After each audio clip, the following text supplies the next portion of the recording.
भारतीय विचार परंपरेमध्ये सर्व गोष्टींना समान महत्त्व दिले गेलेलं आहे.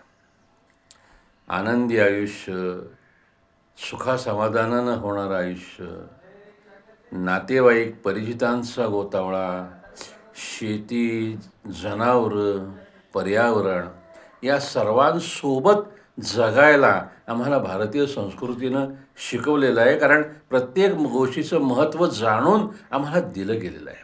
आणि या महत्त्वाच्या गोष्टीकडं दुर्लक्ष केल्यामुळं जी भौतिकतेकडं धावण्याची स्पर्धा जगामध्ये लागली, त्याचा परिणाम आज असा आहे की प्रत्येक 7 व्यक्तींपैकी 1 व्यक्ती मनोरुग्ण झालेली आहे.